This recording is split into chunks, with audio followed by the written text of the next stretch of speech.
The client VPN endpoint configuration file includes the DNS name of the client, client VPN endpoint, and the authentication information required to establish a VPN session. The client is the end user. This is the person who connects to the client VPN endpoint to establish a VPN session. The client establishes the VPN session from their local computer or mobile device using an open VPN based VPN client application. After they have established the VPN session, they can securely access the resources in the VPC in which the associated subnet is located. So they can also access other resources in the AWS or an on-premises network if the required root and authorization rules have been configured. Next, let's talk about the client authentication and authorization. Client VPN provides authentication and authorization capabilities.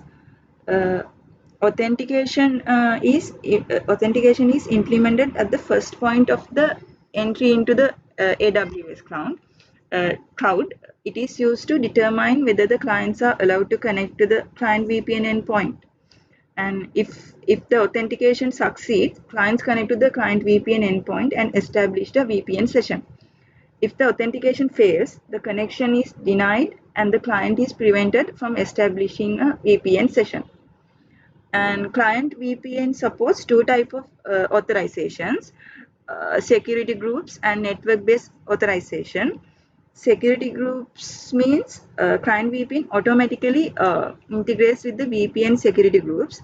The security groups are associated with the client VPN network interfaces. When you create a client VPN endpoint, you can specify the security groups from a specific VPC to apply it to the client VPN endpoint. When you associate a subnet with the client VPN endpoint, we automatically apply the VPC's default security group. So you can change the security groups after you create the client VPN endpoint. And the next one is network-based authorization. Network-based authorization is implemented using the authorization rules. For each network that you want to enable access, you must configure authorization rules that limit the users who have access. Now let's talk about split tunnel on the AWS client and VPN endpoints.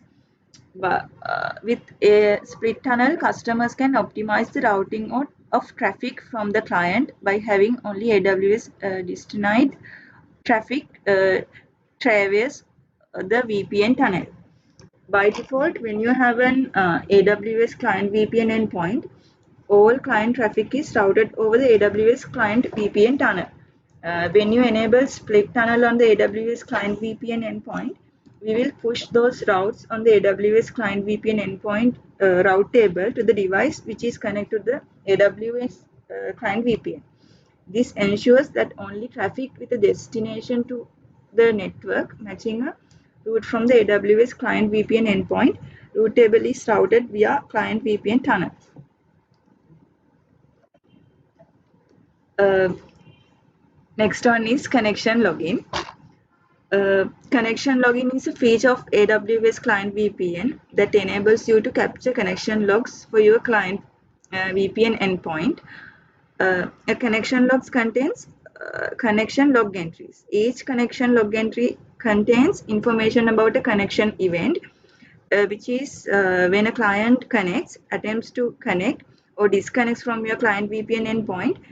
You can use this information to run forensics, analyze how your client VPN endpoint is being used, or debug connection issues.